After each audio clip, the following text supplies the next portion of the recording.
Good morning students. कल हमने पढ़ा था description of different forms IPR और ट्रिप्स एग्रीमेंट के बारे में। आज हमारा टॉपिक है भारत में जो आईपीआर है उसके विभिन्न रूपों से संबंधित विधान या कानून तथा उनके अधीन संरक्षण का समय काल।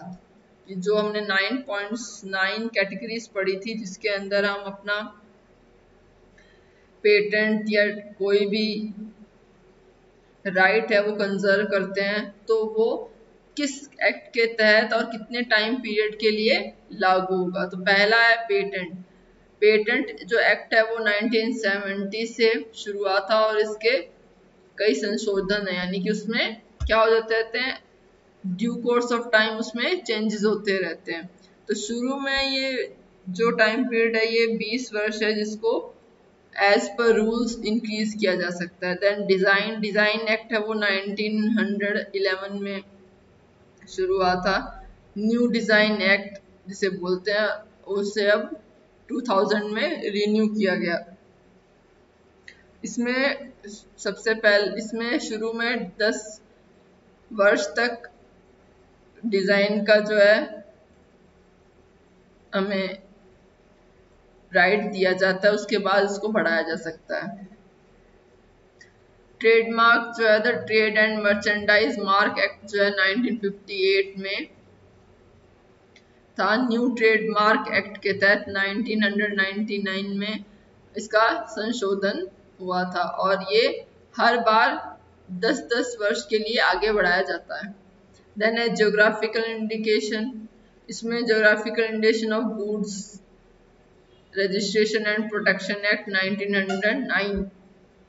1999 इसमें भी 10 वर्ष के लिए आपका टाइम पीरियड है। देन कॉपीराइट एक्ट है 1957। इसमें क्या आता है, लेखक का जो जीवन काल तथा कलात्मक साहित्य, ड्रामेटिक अथवा गायन संबंधी जो मूल कार्य है उसके लिए 60 वर्षों तक कॉपीराइट दिया जाता है और ये मोस्टली डिपेंड करता है एज ऑफ राइटर पे।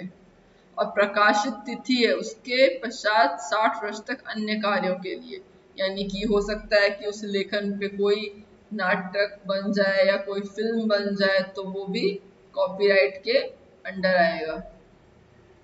प्रकाशन तिथि यानी कि जिस डेट को वो चीज प्रकाशित हो गई, छप गई, उसके बाद के जो 60 ईयर्स है उसको इंक्लूड किया गया। अब ट्रेड सीक्रेट्स है उसका प्रोडक्शन, इसमें कोई विशेष एक्ट नहीं है और ना ही इसकी कोई सीमा है। देन इंटीग्रेटेड सर्किट जो है semiconductor integrated circuit layout design act 2000 का, वो 10 ईयर्स के लिए आपको दिया गया है। उसके बाद आता है प्लांट वैरायटीज। ये आपको जरूर याद रखना है। पीपीवी एंड एफआर एक्ट जो है 2001, इसमें ट्रीज और वाइन्स के लिए 18 वर्ष तक और एक्सटेंट वेराइटीज के लिए जो है आपको अलग टाइम पीरियड दिया गया है और वो टाइम पीरियड आपका है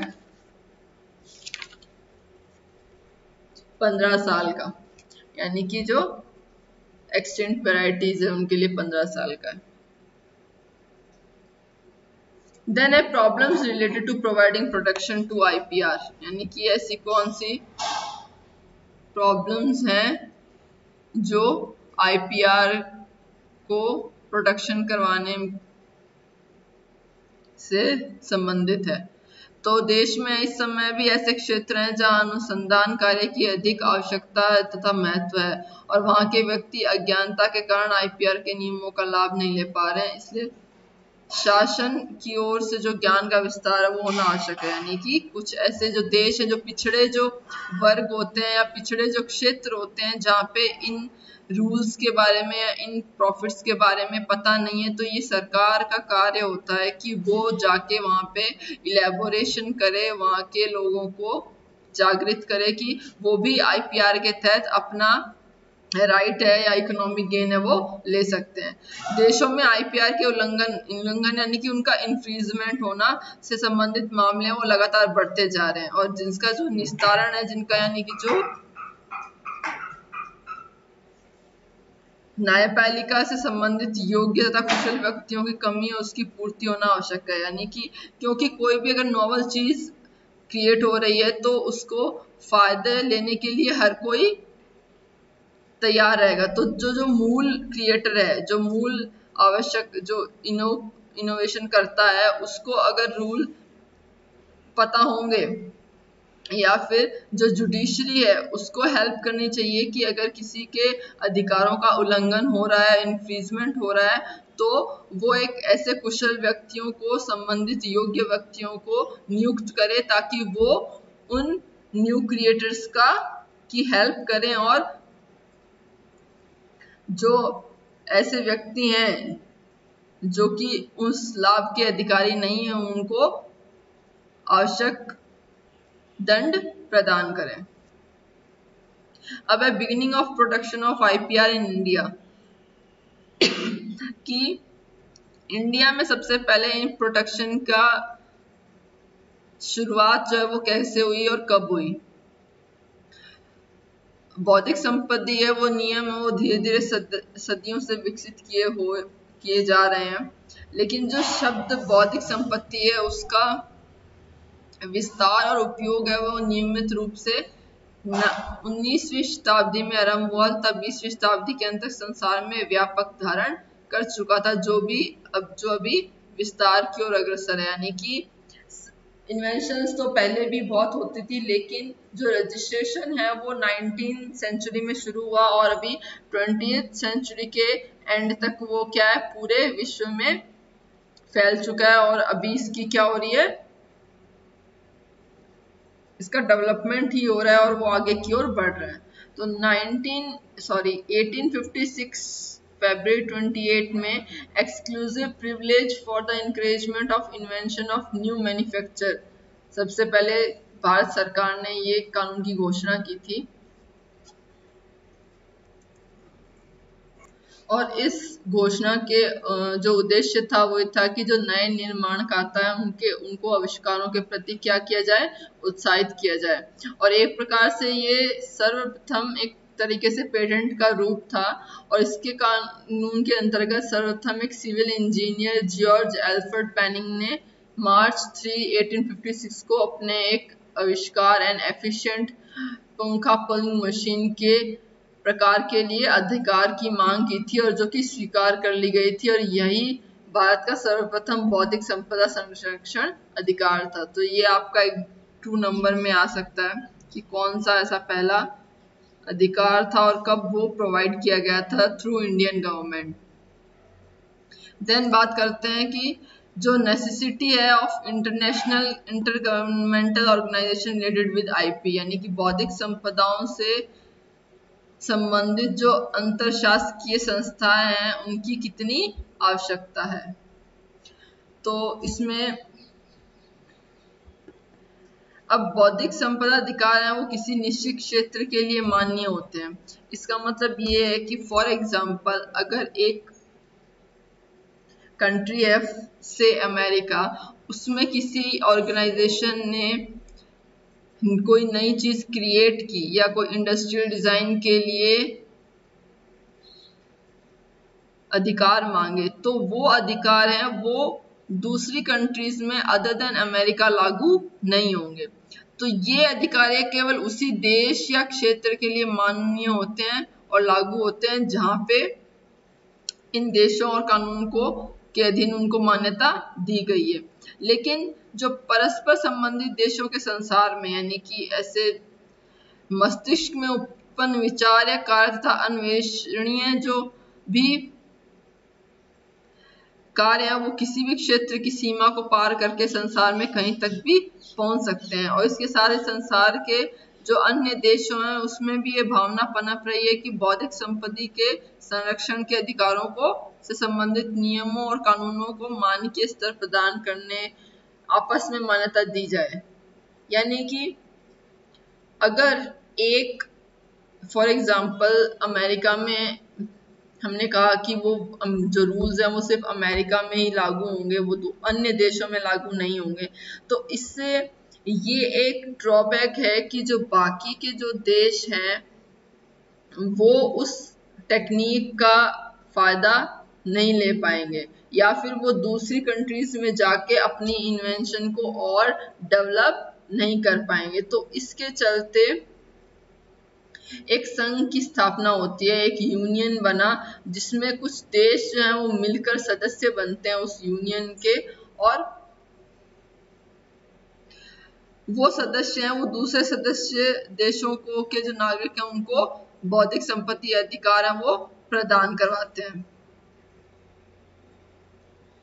जैसे हम अपने देश के नागरिकों को प्रदान करते हैं, ठीक वैसे ही।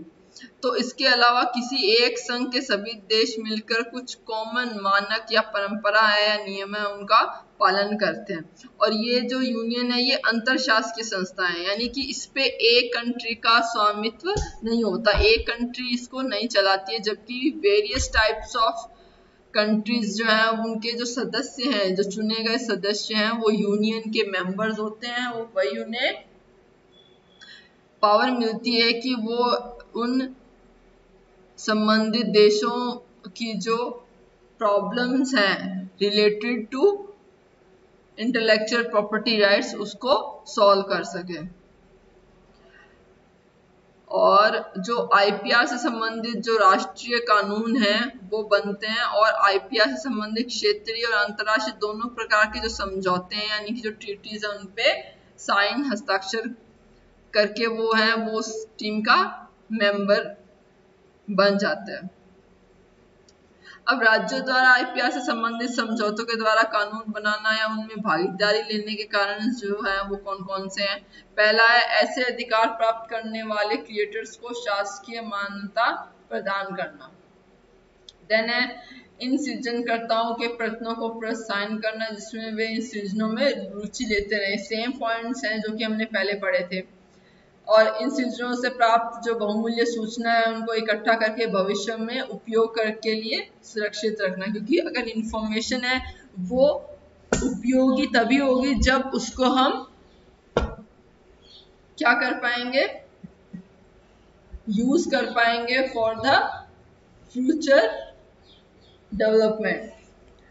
इसी प्रकार समझौतों द्वारा प्राप्त संरक्षण की सहायता का जो उपयोग है वो प्राप्त करके राष्ट्रीय तथा अंतर्राष्ट्रीय स्तर पर आर्थिक तथा सांस्कृतिक स्थिति का स्तर ऊंचा करना। जैसे अगर इंडिया है तो इंडिया की जो अपनी जो संस्कृति है जो कि कई साल पुरानी संस्कृति है वो अभी कई देशों में उसका पालन हुआ दिख रहा है। वो क्यों हुआ, वो हुआ due to IPR protection act.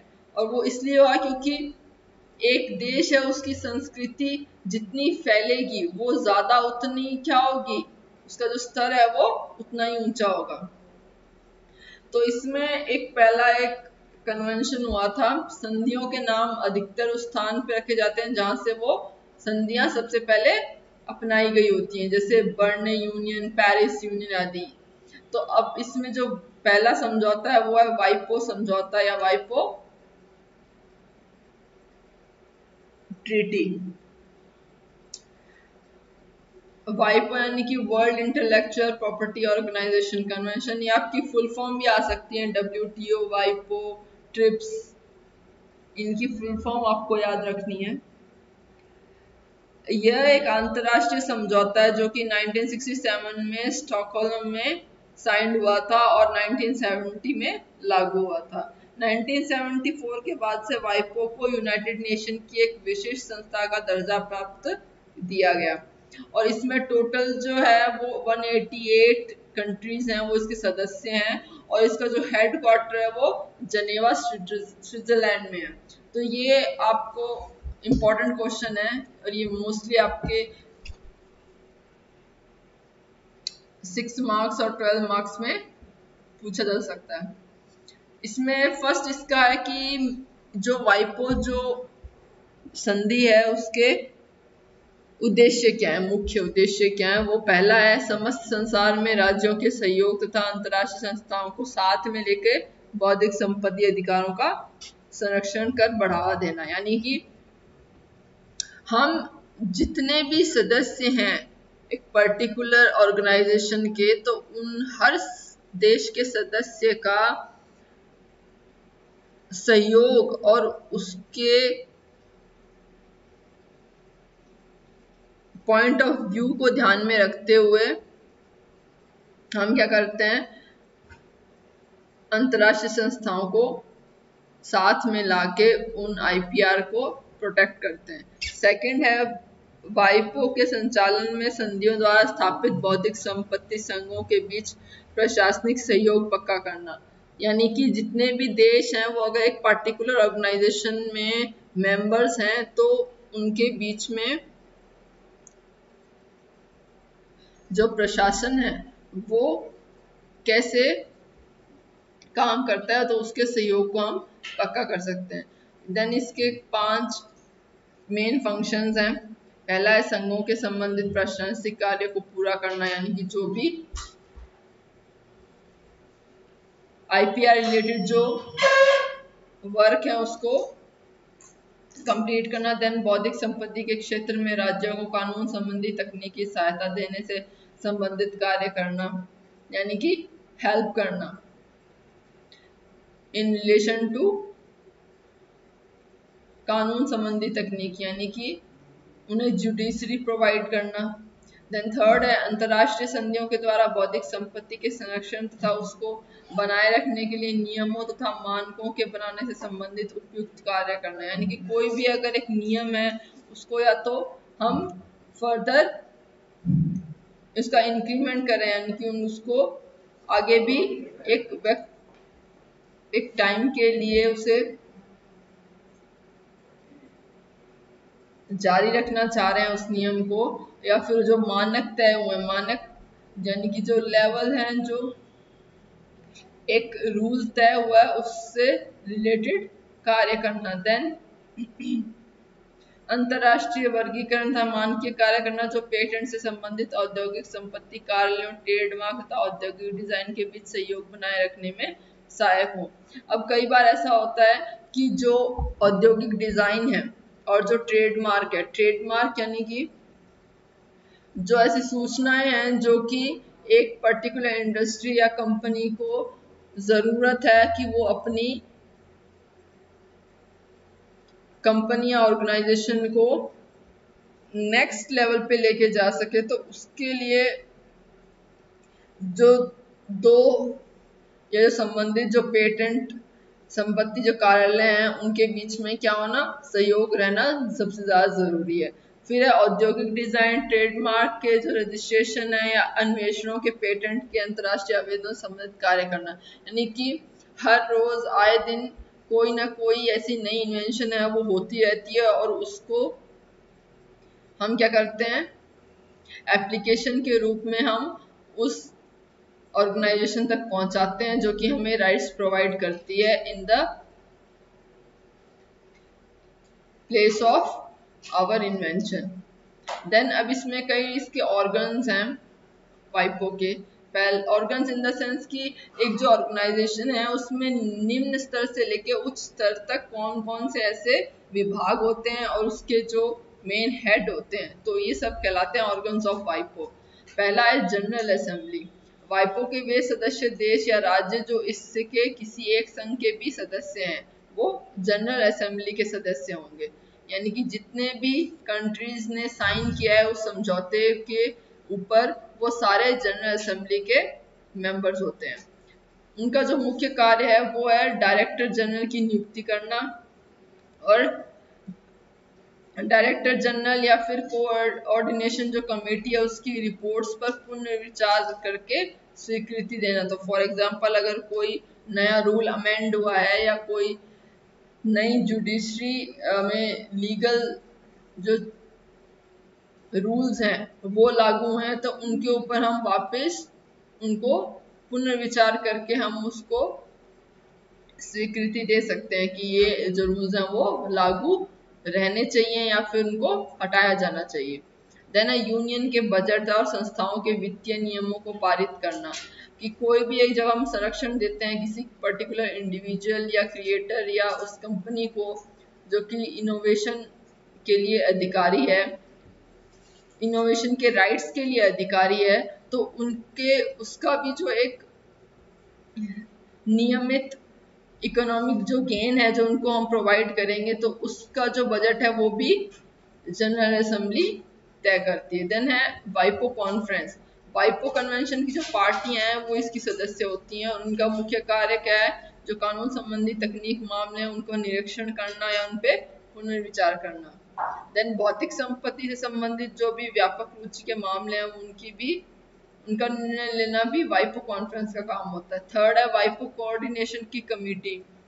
तो पेरिस यूनियन और बर्ने यूनियन की जो भी एग्जीक्यूटिव कमेटी हैं उनके सदस्यों में से जो चयनित व्यक्ति होते हैं वो किसके सदस्य होंगे, वाइपो कोऑर्डिनेशन कमेटी के। और इनका मुख्य काम होता है प्रशासनिक और आवश्यक वित्तीय कार्यों से संबंधित मामलों पर किसको सलाह देना, जो सबसे पहले हमने पढ़ा था डीजी कॉन्फ्रेंस और जनरल असेंबली के संघों को सलाह देना। फिर जनरल असेंबली और कॉन्फ्रेंस का जो एजेंडा है उसको उसका भी बजट तैयार करना किसका काम होता है, वाइपो कोऑर्डिनेशन कमेटी का। फिर वाइपो कॉपीराइट ट्रीटी जो है WCT, ये 1996 में संधि की गई थी। इंटरनेट और जो अन्य विशेष जो भी डिजिटल हमारी टेक्नोलॉजी है उसका हम यूज किसके अंडर करेंगे, ट्रिप्स एग्रीमेंट के अंडर। और इसमें लेकिन जो कई ऐसे प्रावधान हैं जिसका समाधान अभी नहीं हुआ है या हो पाया है, वो किसके द्वारा किया गया, फिर वाइपो कॉपीराइट ट्रीटी के द्वारा। और जो वाइपो diplomatic conference on certain copyright and neighbouring right question, इसको अपनाया गया था। और इसके उद्देश्य हैं कि किसी भी रूप में दिए गए जो कंप्यूटर प्रोग्राम है उनको संरक्षण देना, या फिर जो डाटाबेस हम जो इकट्ठा करते हैं उसके जिनमें से चयन यानी कि सिलेक्ट करके हम उसको सीरियल वाइज उनको अलाइन करें ताकि उनमें से हमें इंटेलेक्चुअल क्रिएशन प्राप्त हो, यानी कि ऐसा डाटा जो कि इंफॉर्मेशन देने के लायक हो वो हम कैसे करते हैं, क्रमबद्ध करके या उसे उसका चयन करके। ये जो दो मेन उद्देश्य हैं ये WCT के हैं। इसके बाद आपका आता है कुछ ऐसी समझौते या ट्रीटीज जो IPR के तहत आती हैं। पहला तो है वर्ल्ड इंटेलेक्चुअल प्रॉपर्टी ऑर्गेनाइजेशन वाइपो, जिसका हमने अभी पढ़ा। देन है Berne convention for the protection of literary and artistic work. ये स्पेशली सिर्फ किया गया था साहित्य और कलात्मक कार्यों के लिए, जिसे बर्ने कन्वेंशन बोलते हैं। ये भी आपके नेक्स्ट चैप्टर में है। देन मैड्रिड प्रोटोकॉल है, पेरिस कन्वेंशन है। उसके बाद है इंटरनेशनल ट्रेड एसोसिएशन INTA। और ये जो और एसोसिएशन है, संगठन है, ये मोस्टली ट्रेडमार्क के जो स्वामित्व या व्यवसायी व्यक्ति हैं उनको वैश्विक लाभ प्रोवाइड करना है, यानी कि ग्लोबल नॉन प्रॉफिट एक संस्था है। उसके तहत जो 190 कंट्रीज हैं और उन देशों की 6500 कंपनियां हैं और फर्म हैं जो वो इसके सदस्य बन के जुड़े हुए हैं इस एसोसिएशन से। सबसे पहले 1878 में 17 मर्चेंट्स और मैन्युफैक्चरर द्वारा इसका आरंभ हुआ था और मुख्य कार्यालय इसका न्यूयॉर्क में है। एम है ट्रेडमार्क स्वामियों के अधिकारों का संरक्षण करना और बढ़ावा देना। देन है संरक्षण तथा बढ़ावा देने के लिए जो कानूनी प्रक्रिया उसको सरल बनाना, क्योंकि जब तक कानूनी प्रक्रिया पेचीदी होगी, उसमें रूल्स हैं वो क्लियर नहीं होंगे, तब तक उनको क्रिएटर्स को क्या है, उनका नियमित जो लाभ है वो नहीं मिलेगा। देन है ट्रेडमार्क अधिकारों को बनाए रखने या बढ़ावा देने के लिए आवश्यक प्रयासों को प्रोत्साहित करना। कुछ ऐसे पॉइंट्स हैं जो कि हर ऑर्गेनाइजेशन के एम्स में हम ऐड कर सकते हैं। देन इसके फंक्शन, संबंधित शैक्षणिक सेमिनार कराना। शैक्षणिक सेमिनार यानी कि एजुकेशनल जो सेमिनार होते हैं जो कि एक पर्टिकुलर इन्वेंशन के बारे में हमें बताते हैं, ज्ञान प्राप्त करते हैं। देन है संबंधित शैक्षणिक प्रकाशन उपलब्ध कराना, कि जो सेमिनार है उसको हम एज अ हार्ड कॉपी उसकी अवेलेबल करवाएं। इंटरनेट द्वारा निःशुल्क उपयोगी सामग्री प्रदान करना। शैक्षणिक प्रोग्राम तथा सूचनाएं उपलब्ध कराना। देन वैश्विक रूप से उपयोगी जो कानून साधन है वो भी उपलब्ध कराना। कुछ ऐसे रूल्स होते हैं जो कि ऑल ओवर जो कंट्रीज जो मेंबर हैं उनके अंतर्गत आते हैं, लेकिन कुछ रूल्स ऐसे हैं जो डिपेंड करते हैं countries to countries. For example अगर कोई रूल इंडिया में है तो जरूरी नहीं है कि वो अमेरिका में वो सेम रूल जो है वो लागू होगा in relation to IPR. Then North America free trade agreement जो है वो कनाडा और मेक्सिको द्वारा 1 जनवरी 1994 में प्रभावी हुआ, यानी कि वो चलन में आया तब वो रूल। बाद में उसमें कुछ चेंजेस भी किए गए और ये वहाँ 3 देशों में वहाँ के जो व्यक्तियों के जीविक स्तर में वृद्धि करना और आर्थिक विकास में सहायक करना इसका मुख्य एजेंडा था, जो कि बाद में सिद्ध भी हुआ। देन ये आपका मेन है GATT, general agreement on tariff and trade, यानी कि जो हम एक्सपोर्ट और इंपोर्ट करते हैं और जो व्यापार करते हैं उससे रिलेटेड एक एग्रीमेंट किया गया था 1994 में। और इसमें कई परिवर्तन आए यूएस में बौद्धिक संपदा कानूनों में। उसके बाद है इनोवेशन सेंटर। यदि किसी व्यक्ति ने कोई नई डिस्कवरी की है और उसके लिए जो प्रयोगशाला के कार्य के लिए जो उपयोगी है वो इंटरनेट ने क्या है प्राप्त कर लिया, तो आवश्यक नहीं है कि वह जो अन्वेषण प्रौद्योगिकी है वो उस क्षेत्र में भी सफलतापूर्वक उपयोगी होगा। तो इसी टेक्नोलॉजी को इस रूप में परिवर्तित करने के लिए तो जो अन्वेषण यानी कि जो इनोवेशन है वो क्या होगी, अगर हम उसको मार्केट में लेके जाएंगे तो वो ज्यादा उपयोगी होगी।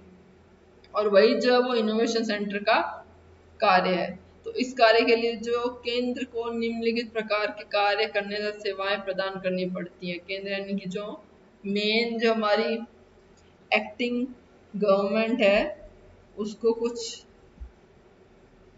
सहायता प्रदान करनी पड़ती है, जो कि है बौद्धिक संपदा से संबंधित सूचनाएं और सलाह देना, और ये ज्ञात करना कि जो अन्वेषण कानूनी आर्थिक और तकनीकी दृष्टि से वो उपयुक्त है या नहीं है। यह भी निश्चित करना कि अन्वेषण व्यापार में पूंजी लगाने यानी कि जो इन्वेस्टर हैं जो पैसा लगाते हैं और जो निर्माताओं को आकर्षित करेगा या नहीं करेगा। फॉर एग्जांपल इन्वेस्टर इन्वेस्ट तभी करेगा जहाँ पे हमें एक ऐसी नई ये टेक्निक या कोई नया प्रोडक्ट है वो कितना आगे जाके वर्क करेगा, तो उस पर डिपेंड करता है कि कितनी पूंजी वहां पे लगेगी। देन आपका नेक्स्ट चैप्टर है पेटेंट।